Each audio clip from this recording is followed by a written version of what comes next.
La marca en el orillo es Cerro Montonero.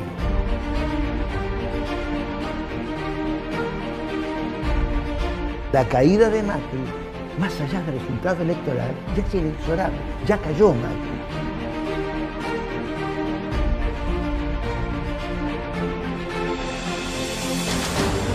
Y no hay que equilibrar el sistema, hay que cambiar el sistema, ¿no es cierto?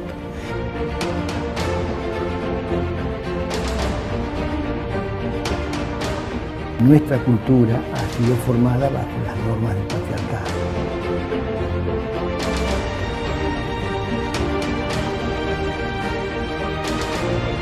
Yo creo que si repetimos cíclicamente eso, y no hay razón por la cual las cosas tengan que cambiar en serio.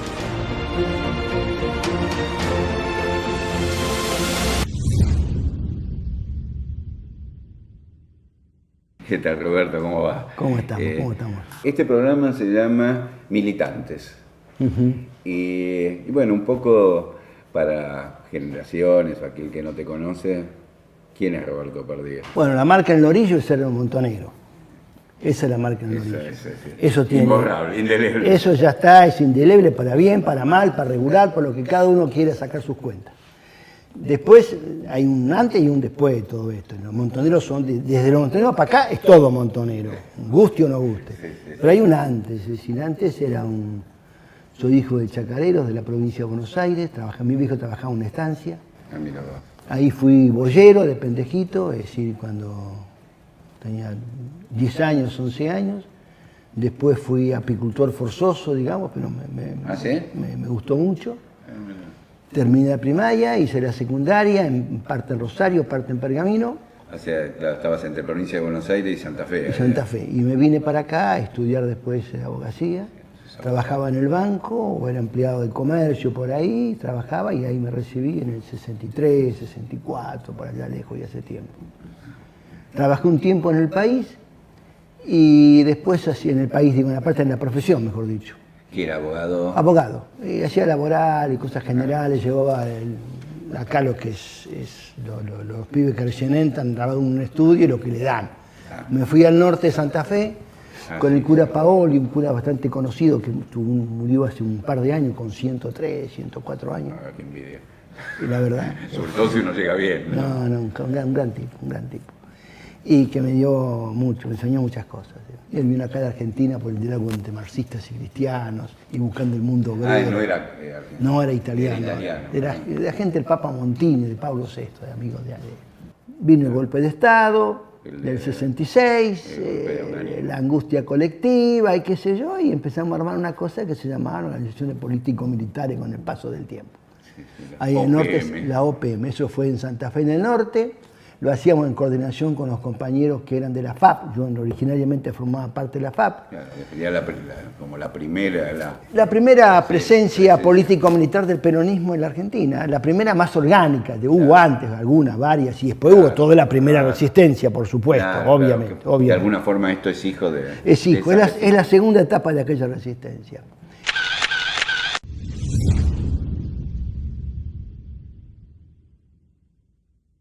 Se habla mucho de Montonero, bueno, por lo menos hoy, como el hecho armado, pero Montonero fue un fenómeno de masas también muy importante, del cual un fenómeno militante aparte muy importante. Sí, un fenómeno de masas que viene de la resistencia peronista, más el 66.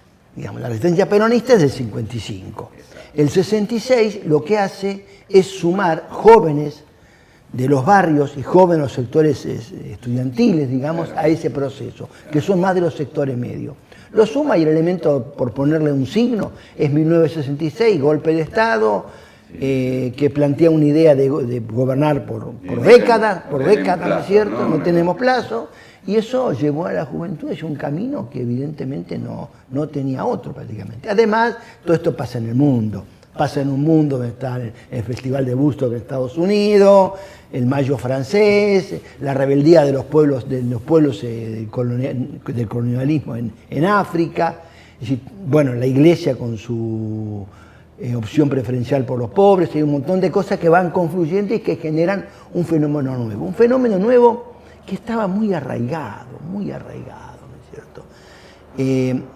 Yo recuerdo un hecho creo que fue en el 69, donde es la marcha del hambre, ¿no es cierto?, en el norte de Santa Fe. A raíz de que también había ingenios azucareros, todos quedaron mirando para arriba porque los cerraron, etcétera, y se hace una movida. Hacemos en la zona, en un pueblo que se llama Villa Ocampo, a unos 100 kilómetros de Reconquista.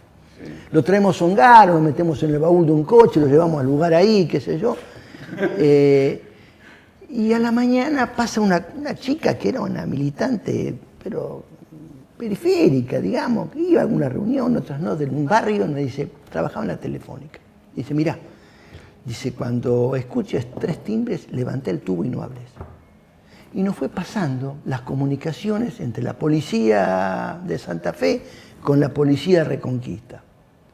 Y escuchamos todas las comunicaciones de ellos, ¿no es cierto? ¿Con qué aparato? Nada, ninguno, cero, ¿no es cierto? Eso nos permitió una noche que el cura Jacuzzi estaba al frente un poco de la movida con Ongaro. El gobernador en la televisión le dice de todo, y le dice, bueno, véngase, yo quiero conversar con usted. Y dijimos, bueno, vamos a ir, porque al día siguiente teníamos preparado en Santa Fe una movilización con los compañeros de los centros vecinales. Y se juntan unos 10.000 compañeros y vaya Jacuzzi al frente, porque lo saca del pueblo y lo saca un diputado que había sido de la UCRI, el único diputado nacional que había en Reconquista, que era amigo de la calle. De la vida, claro. Bueno, y en las circunstancias de ese día se le pide ese favor. Si lo podés sacar al Rafael de acá, mirá que está todo cerrado el pueblo. Sí, yo lo saco. Lo sacó y no le iban a parar, ¿no es cierto? Y así lo llevó hasta Santa Fe y lo dejó en Santa Fe, y al día siguiente apareció frente al gobernador o en la plaza, ¿no es cierto?, al frente de la marcha de unos miles de compañeros. Así que esa fue la experiencia con una cosa y una movida. Claro, y hay un montón de anécdotas de este tipo que yo ¿por qué las cuento además? Porque me parece que son símbolos de una etapa. Exacto. Aquella dictadura había terminado. Le faltaba el puntapié final, la patada donde corresponde, que también vino después, ¿no es cierto? Con el cordobazo básicamente vino, claro. Y después con el retorno de Perón. Digo, los procesos son de años, no son de un día para el otro. No son... Pero ya había pasado la euforia de que acá nos quedamos por un montón de años. Me hace acordar esto, y perdón por para pegar el saltito en el tiempo, con los fenómenos actuales, ¿no es cierto? Por eso digo, la caída de Macri, más allá del resultado electoral, ya es inexorable, ya cayó Macri. Después podrá demorar 2 meses, 3 meses, 1 año, 2 años, cuanto más demore, más dura va a ser la caída.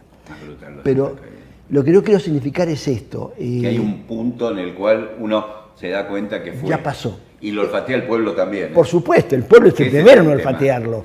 Me interesaría, bueno, y se produce esto sobre el cual supongo que siempre hablará y se reitera, veníamos de Juventud. Ayer Juventud Maravillosa, había un cartel, ¿no? Ayer Juventud Maravillosa, hoy Infiltrado. Se produce el conflicto con Perón. Un poco, alguna reflexión tuya sobre el cambio que yo te he escuchado y yo coincido.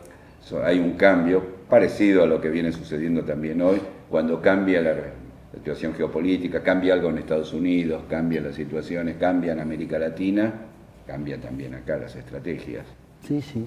Sí, allí hay muchas cosas, no es buscar una explicación, no hay. Hay una multitud de cosas que van interviniendo. Hay una primera observación para no idealizar las situaciones. El gobierno de Cámpora. Yo cuento una cosa histórica, que están los datos ahí. Nosotros teníamos una fuerte organización en el sector campesino más pobre de las provincias del NEA. Es decir, norte de Santa Fe, Entre Ríos, Corrientes, Chaco, Formosa, Misiones. A tal punto que ese era el sector más dinámico, entendemos nosotros, o entendíamos en aquel momento, más dinámico la economía de esos lugares. Y a su vez ahí, y política y organizativamente, era lo más fuerte que había en la zona. E inclusive la base social de la vieja Federación Agraria la habíamos incorporado a estos sectores, ¿no es cierto? Que eran las ligas agrarias. Claro. Que no eran justamente la vanguardia de la lucha armada, ni mucho menos, eran campesinos que venían de las viejas cooperativas del campo, ¿no es cierto? Eran hijos de esas cooperativas y además ligados a la iglesia, que había fundado las juventudes católicas, etc.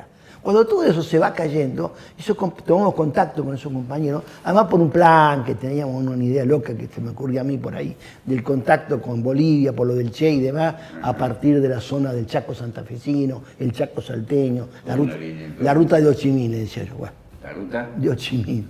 Eso no funcionó, no funcionó, las cosas se dieron por otro lado. Todo eso funcionó con el campo como objetivo de trabajo y acción hasta el Cordobazo. Ahí nos dimos cuenta que la cosa fundamental estaba en otro lado. Pero quería volver a esto de las ligas agrarias.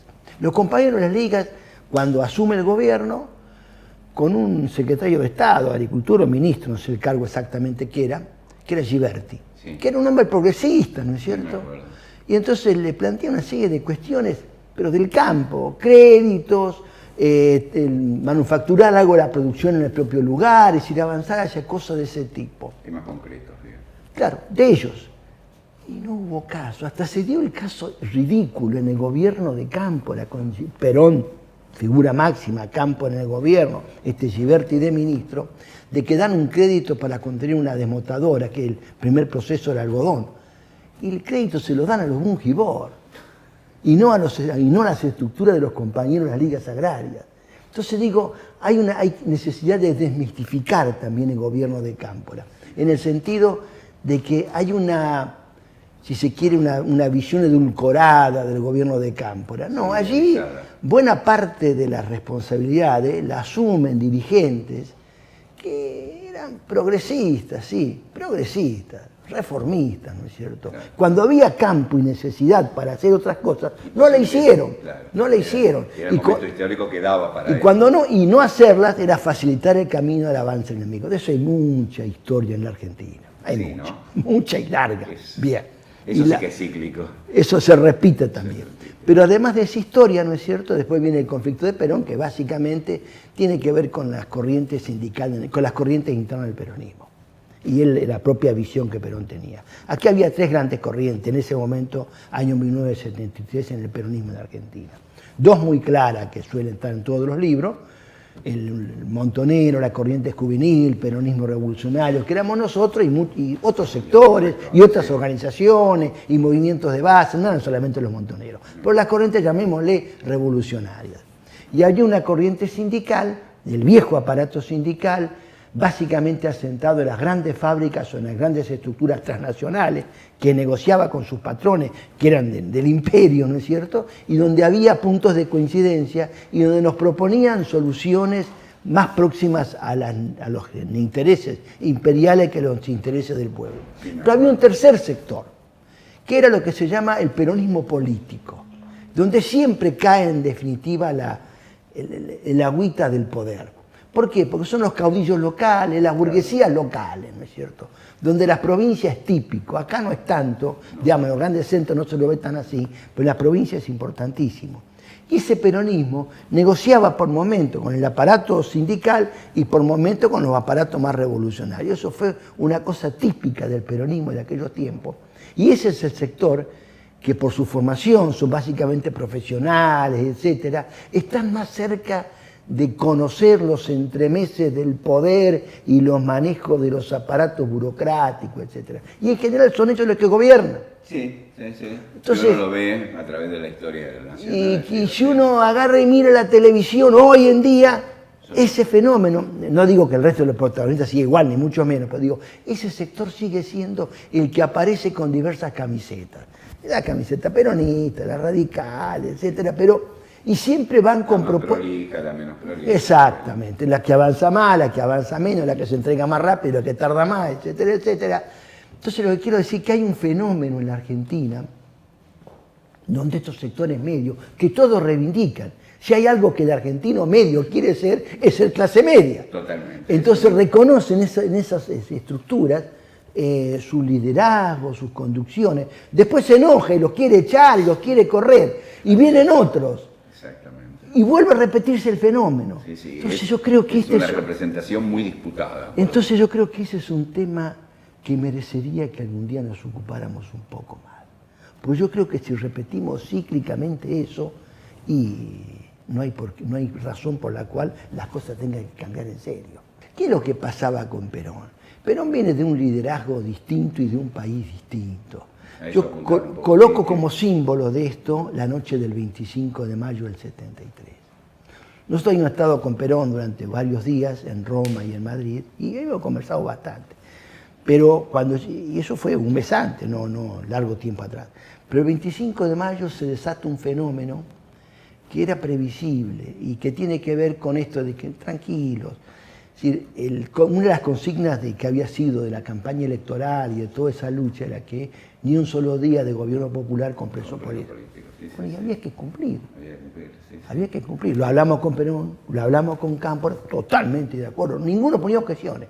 Se discutía si indultos, si amnistía, que cuál mejor camino era. Le dijimos, no nos importa la forma técnica. La forma técnica, mírenla en el Parlamento, según su conveniencia, pero ese día los presos salen. Cámpora en euforia, yo me reuní con Cámpora unos días antes justamente porque veíamos que no se estaba preparando los instrumentos mínimos para eso. No, hijo, ningún problema, eso se va a hacer, ¿no es cierto? Llega el 25 y no lo hizo. Y pasó lo que pasó, miles de compañeros, ahí en Devot, 2 muertos, ¿no es cierto?, inútilmente. Y a las 5 de la mañana solucionando el problema. Mal. Se podía haber hecho lo mismo a las 5 de la tarde y estábamos todos felices.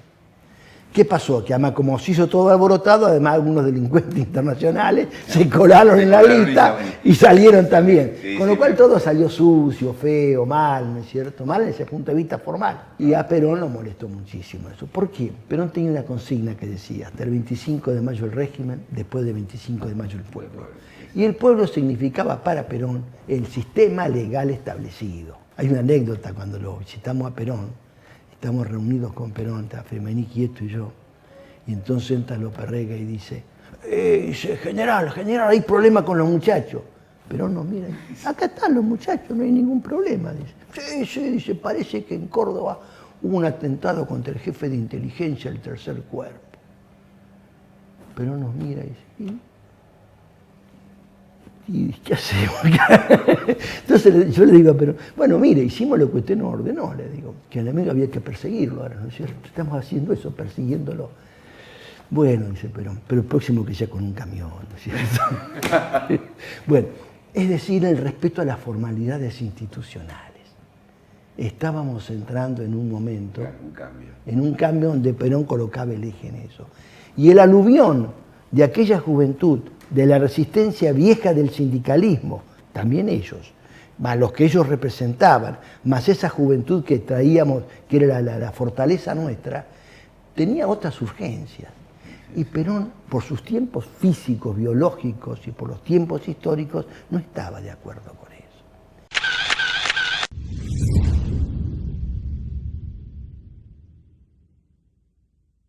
Hay una cosa que vos nombraste que a mí me interesa porque tiene que ver de nuevo con los tiempos que corren, que es la vinculación con lo que fue la clase obrera industrial más dinámica, que se da sobre todo en el 75, o sea, en medio de un reflujo del campo popular hay un avance con las coordinadoras en lucha, hay un proceso. Sí. Nosotros es otro país, ¿no? Un poco incluso hasta para contarlo. Claro. Voy a hablar uno de esto y dice, ¿de qué estás hablando? ¿De qué estás hablando? Pero en aquel momento, 1973, esto fue 74 las definiciones básicamente, nosotros definimos que, primero un dato de la realidad, las grandes fábricas estaban instaladas desde unos kilómetros más allá de Rosario, Baigorria, San Lorenzo, etcétera, hasta pasando un poco La Plata, los astilleros y eso. Propulsora. Ahí, que son unos 500 kilómetros más o menos, ¿no es cierto? Más o menos, y un ancho de una franja entre 60 o 80 kilómetros lo máximo, sobre la costa del río, está la grandes fábricas de la Argentina. Más del 80% del mundo industrial argentino estaba ahí. Fuera de eso, que nos quedaba un pequeño grupo, pequeño digo, frente a esa realidad, de las grandes automotrices de Córdoba. Después en el resto no había gran cosa. Entonces nosotros dijimos, bueno, eso venía desde una concepción ideológica. ¿Qué decíamos? El peronismo decía, el movimiento obrero es su columna vertebral. Entonces, ¿qué decíamos? Más que su columna vertebral, tiene que ser su cabeza. Claro, ahí había siempre un debate, por lo menos en esa época. Ese debate que había allí. ¿Qué quería decir su cabeza? Que estaba allí el núcleo central de que fijaría los rumbos. Entonces nosotros dijimos, bueno, en esta concepción nosotros nos definimos por esto, por la suerte de este sector, en el cual veníamos bien, veníamos con una inserción creciente, con algunos sindicatos y muchas agrupaciones de base cuestionando a los sindicatos. Es decir, ese fue el despliegue que planteamos nosotros. Eso fue año 1974. 75 vino la respuesta del enemigo, ¿no es cierto?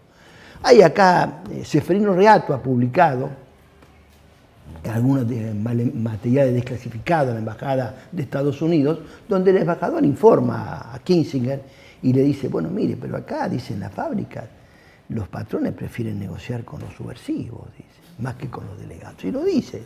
Y nosotros no podemos echarle la culpa de nada, porque hay que aguantársela, dice. Claro, claro. Entonces, ese fue el fenómeno. Ese era el fenómeno que se había dado.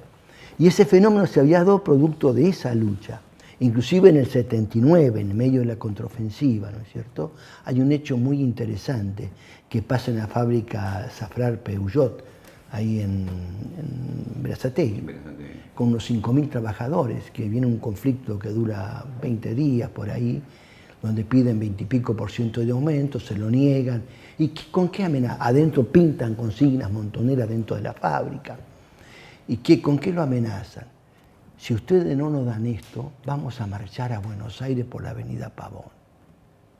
Algo parecido a lo que había pasado años antes, en el 74, donde por la Panamericana, saliendo de la Ford, salían los trabajadores y se iban sumando a la fábrica.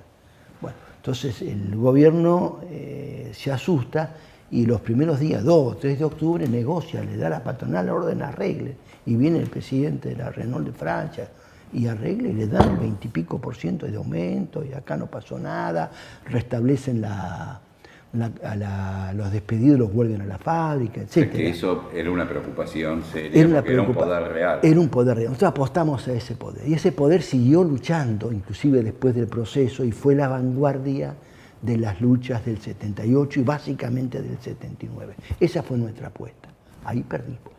Es decir, ahí perdimos. Perdimos al precio, digo, perdimos nosotros, perdió el pueblo argentino cuando digo perdimos, al precio del asesinato, la desaparición de miles de militantes y los trabajadores. No es casualidad el juicio que ahora se está planteando contra la gente de los directivos de la Ford o de la Mercedes-Benz. Porque claramente en las grandes fábricas, en las grandes concentraciones, la fuerza de los organizados, lo que fue la coordinadora, etcétera, que básicamente éramos nosotros, un grupo OCBO, que era de izquierda, y el PRT, es decir, tenía una hegemonía realmente interesante en la fábrica. Esa fue la apuesta ideológica, política que lo planteamos, y creo que la llevamos a cabo con bastante efectividad. Eso para bien y para mal.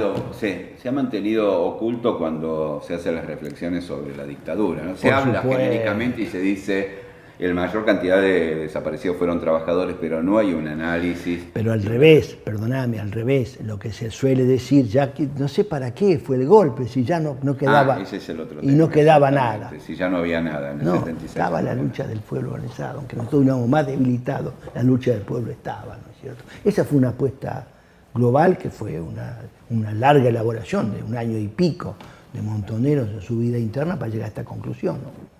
Después la historia dirá, cuando los tiempos sean un poquito, se lo pueda mirar desde más lejos, nosotros desde otro lugar, ¿no es cierto? Ahí se lamentablemente. Claro, ahí se sabrá. No vamos a poder, ahí se sabrá quién tuvo razón, ¿no es cierto?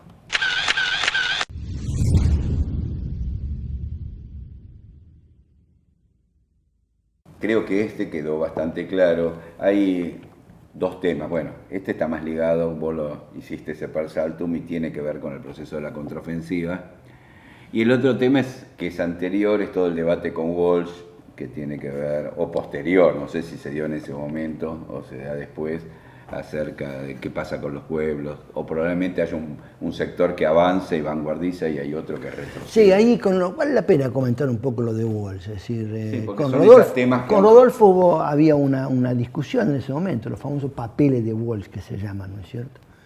Una discusión con Rodolfo acerca de qué hacer. Yo creo que había cosas en las que Rodolfo tenía razón, y yo lo reflejo. Cuando yo me quedé a cargo de la conducción en febrero del año 77, saco una circular interna larga, el número 12, como se llamaba, donde justamente acojo algunas de las medidas que planteaba Walsh, básicamente en torno al tema de la descentralización y demás. Pero había otras cuestiones en las que yo creo que teníamos más razón nosotros, donde colocar el eje en la construcción. Wolf planteaba volver un poco a la estructura del PJ, a la vieja estructura, porque ahí teníamos garantías. Yo creo que sí, que eso es lo que el eje, y que para ese momento podía ser más o menos lo mejor, pero también es cierto que ahí nos devoraban los viejos caudillos. Eso, como el análisis es ex post facto, es muy difícil de determinar. No, pero es interesante. Pero ese debate, vos lo plantees, ese debate se dio allí, ¿no es cierto?, con Rodolfo en su momento. El debate que fue el 76, durante el 76. Yo lo que digo, y lo pongo en los libros por ahí, lo que pensé es que tanto para lo que decía Rodolfo como lo que decíamos nosotros, ya era tarde. Que ese debate se tendría que haber dado en el 74 en todo caso. Y que en el 74, en la euforia que teníamos, no se dio ese debate. Yo no sé si lo que acabo de contar sobre la estrategia hubiera sido así o no, claro, pero en todo caso ahí era el debate. El tiempo después nos llevó al debate en malas condiciones organizativas, con una persecución muy dura, un acoso muy poderoso, etc. Tiene que ver también con todo el proceso anterior del paso a la clandestinidad, toda esa etapa que evidentemente marcó también. Sí, claro, es decir, nosotros con el paso a la clandestinidad hay un debate que nunca se sintetizó del todo acerca de qué hacer. Y hasta el día de hoy yo me encuentro con compañeros que opinan una cosa o la otra. ¿Cuál era el tema? El tema era que desde los aparatos represivos del Estado, básicamente la AAA, nos mataban a los compañeros. Totalmente. Y tenían para elegir el lugar... A veces vas al espacio de la memoria que está en la Costanera, ves el año 1975 en ese mural y que ellos elegían para el compañero. Teníamos los locales abiertos, iban, sí, así fue. Elegían y seleccionaban los compañeros y los mataban. Los compañeros, me acuerdo que venían y decían, ¿y hasta cuándo vamos a aguantar? ¿Hasta cuándo? Bueno, llevados por esa presión, planteamos el tema del pase a la clandestinidad, que yo creo que en el corto plazo benefició, evitó más muertes. Ahora, cuando uno los mira en el más largo plazo, yo creo que nos cortó circuitos de comunicación entre lo que era Montoneros y el pueblo, que los sentimos años después, ¿no es cierto? Desde ese punto de vista, no fue la mejor medida. Claro, tal vez incluso hubiera condicionado todo esto que vos decías del debate con Ward, todo eso se hubiera adelantado, porque por claro, exactamente. Creo que está todo de está todo forma, vinculado, absolutamente. ¿No es cierto? Vinculado.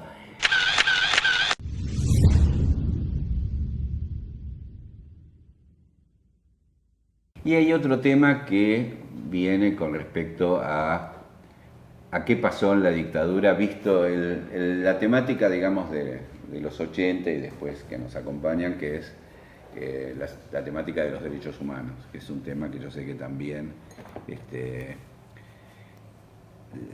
está en el, digamos, en el análisis. A mí me tocó, bueno, vos lo sabés, de avance militar en el Frente de Derechos Humanos, sí. Producto, de la desaparición de mi hermano, de mi compañera, pero se dio un debate acerca, en general en la primera etapa eran las víctimas y no se hablaba de la identidad de aquellos que lucharon. Me parece que allí derechos humanos engloba dos conceptos que están bastante claros.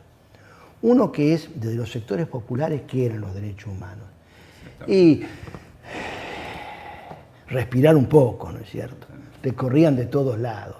Entonces algún palenque han de rascarse, como que se quiera llamar, pero la necesidad de tener alguna apoyatura para poder confrontar con el sistema, ¿no es cierto? No, fue otra forma de lucha. Está clarísimo que la lucha por la vigencia de los derechos humanos y contra el terrorismo de Estado. Entonces eso para el pueblo, para el sector popular, para las organizaciones populares era clave. Punto primero. Por lo menos en esta. Punto segundo.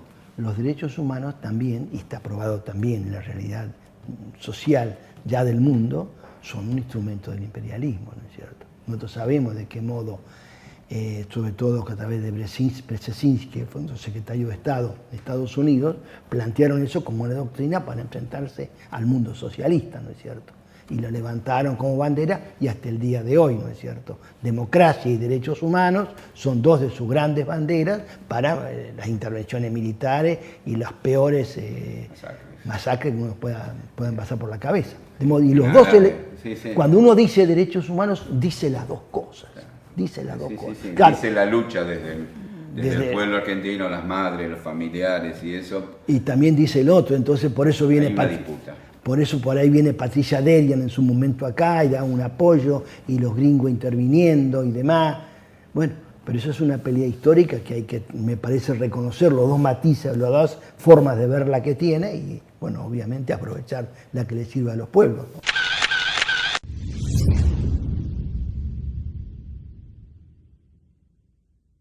Evidentemente hay un proceso de contraofensiva, podría decirse, o de reacomodamiento de Estados Unidos, o de disputa hoy comercial a nivel global, en donde empieza a haber un proceso distinto en América Latina, distinto por lo menos al proceso que acompañó la primera década del siglo XXI, ¿no es cierto? No sé, alguna reflexión sobre este proceso que, bueno, que lo vemos en Brasil, lo vemos acá con Macri. Sí, para mí sí, es bastante claro. Yo creo que es bastante claro. Tiene que ver con la crisis global del capitalismo, por un lado, que se está viviendo, y por el otro lado tiene que ver con las debilidades del movimiento popular y las corrientes llamadas progresistas, ¿no es cierto? Los límites que tienen. Yo creo que en general, Brasil, Venezuela, Argentina, Chile, etcétera, había condiciones para avanzar mucho, muchísimo más, y no para volver a darle estabilidad al viejo sistema. Yo creo que, un poco tomando cosas que hemos dicho antes, en algún momento hay que producir una ruptura no armada, una ruptura institucional con el sistema, ¿no es cierto? Y esa ruptura supone generar nuevas instituciones, nuevas formas organizativas desde el plano económico hasta el plano institucional, político, ¿no es cierto? O sea, este cambio en la estructura social, podríamos decir que las instituciones que no dan cuenta de dan cuenta de esto. Digo, y esto está pasando en el mundo. Sí. El mundo occidental, nosotros somos parte del mundo occidental por decisión de los dirigentes.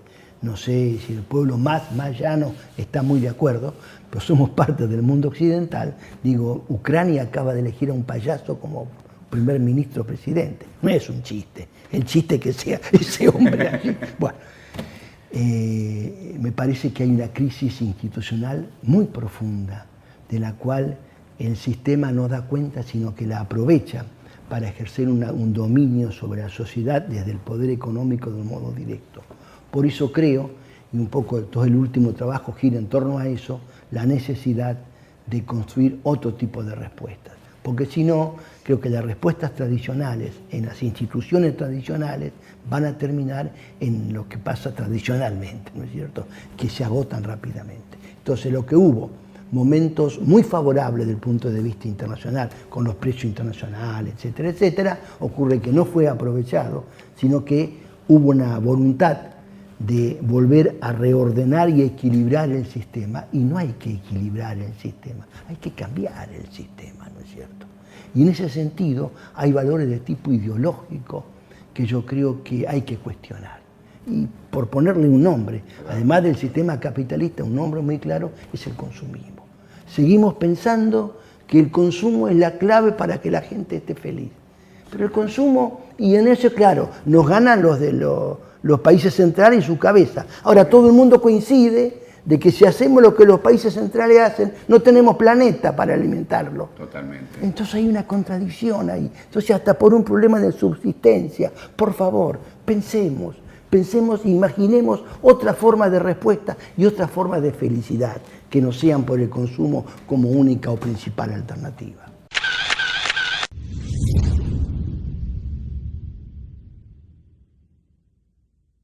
Hay un tema que evidentemente es insoslayable y que de alguna forma, en mi opinión, es el movimiento emergente en este momento, un movimiento que para bien o para mal no ha podido ser encapsulado en ninguna estructura, y que es el feminismo, que de alguna forma tiene sus raíces, y el peronismo tiene cosas para decir, tiene para hablar del tema, pero me parece que hoy incluso podemos hablar del movimiento feminista y de feminismos en el proceso. No sé cuál es tu mirada al respecto. No, bienvenido sea, creo que de alguna manera repara un problema histórico, que es grave, que ha sido grave y sigue siendo grave.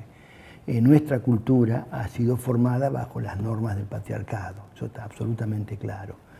Y yo creo que es indispensable vincular la transformación social también con el cambio en esa situación. Y eso, aunque parezca paradójico, tiene manifestaciones muy importantes en la práctica cotidiana.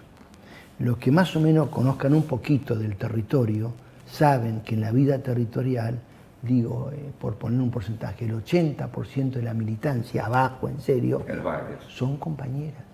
Son las que mantienen la familia, mantienen la casa, mantienen la solidaridad, se movilizan, son compañeras.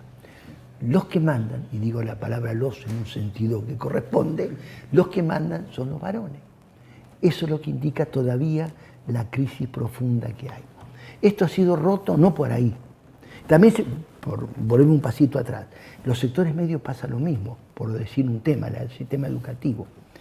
En la medida que crece el sistema educativo, crece la participación de la mujer en el mismo. Totalmente. En el nivel universitario, el 55% son mujeres, las inscriptas. Sí. Más del 60% de los que se reciben son mujeres. Es decir, que aumenta el porcentaje cuando estamos hablando de responsabilidad. De modo que también en el sistema, y ahí son sectores medios. Entonces, ahí también caminamos hacia una revuelta interna. Entonces, estos dos fenómenos, lo que pasa a nivel barrial, lo que pasa a nivel educativo, ¿no es cierto?, son dos cosas a tener presente. Yo creo que esto, decía recién, eclosionó por otros lados. Eclosionó por el lado de los sectores medios. Sí, fue la emergente más fuerte. Que son los que tienen más, las mujeres tienen mayor libertad, mayor autonomía, etc. Más visibilidad. Más visibilidad, y son las que por suerte aquí arrancaron con el Ni Una Menos, etc. Y hay una joven generación muy interesante que por ahí no caminó por la política tradicional y está caminando por el feminismo. Camina por ahí. Yo lo que creo, y así lo hemos planteado con todas las compañeras, es el tema del feminismo popular. Es decir, que hacer visible este otro feminismo, darle poder a este otro feminismo. No para desconocer aquel, sino para que este feminismo sea el que ponga su impronta y ponga los intereses de los sectores más desprotegidos, los ponga por delante y los coloque sobre el escenario político. Porque no es lo mismo en el barrio el varón que la mujer, no es lo mismo, ni sus intereses son iguales.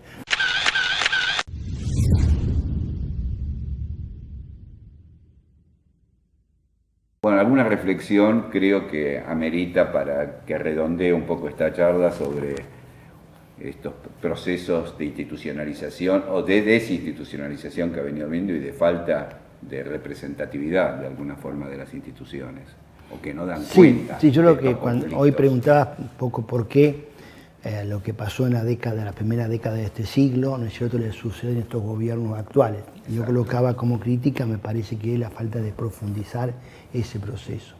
Y creo que ahí hay que colocar un poco la pica en Flandes y avanzar. Yo trabajé en los últimos meses un poco en este tema. Acá hay un material que lo traía para ustedes, que son Prisioneros de esta democracia, que es la idea... ¿Qué título?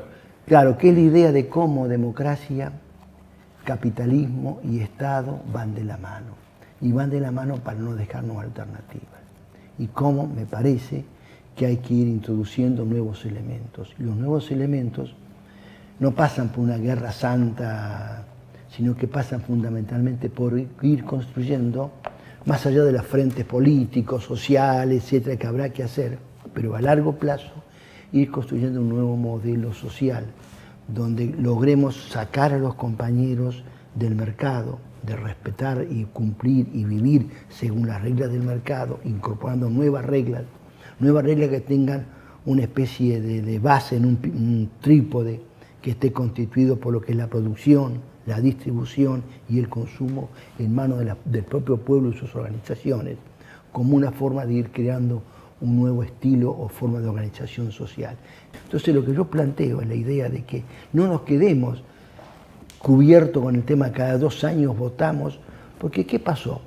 Acabamos de cumplir 35 años de democracia plena, absoluta, pero ocurre que la deuda creció 7 veces y la pobreza se duplicó. Entonces, ¿qué tiene que ver esto con la democracia? Se cura, se educa. ¿Qué pasó? ¿Qué pasó en el medio? Sí, evidentemente. Hay algo más entonces. Y en esta construcción de 35 años, 25 años fueron gobernados por el peronismo. 20 años por gobierno progresista. Entonces creo que es una especie de autoimputación que nos tenemos que hacer, o de autocrítica, ¿no es cierto?, sobre la responsabilidad de lo que ha pasado y de qué forma salimos de esa situación. Y yo creo que eso no hay que esperar mañana, eso hay que hacerlo desde ayer, y eso es posible hacerlo. Poco aquí algunas ideas sobre ese tema, que no son la respuesta práctica inmediata, pero sí son algunas puntas de trabajo para que la trilogía esta de capitalismo, Estado, ¿no es cierto?, y democracia no sea la que nos atrape y nos tenga estos prisioneros de sus valores y construir otros tipos de valores. Me comprometo a leerlos y a emitirme para una próxima entrevista. Absolutamente. La opinión, lo que sí te comprometo a una dedicatoria sobre este libro. De acuerdo. Ya está jugado. Ya estamos.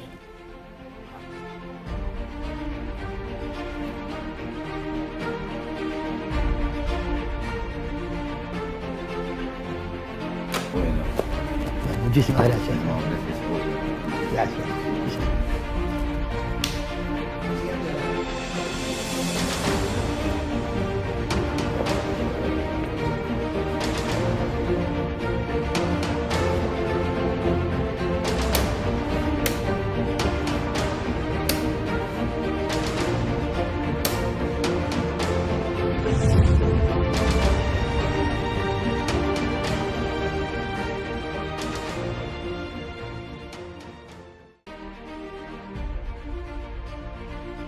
En los 70, el que no militaba era un boludo.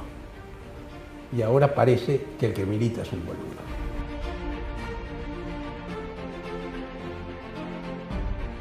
Nosotros tenemos que conocer nuestra historia y aprender nuestra historia, porque si no se va a repetir.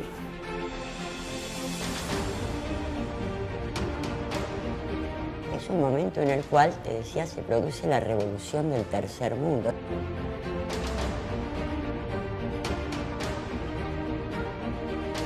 La caída de Macri, más allá del resultado electoral, ya es inexorable, ya cayó Macri.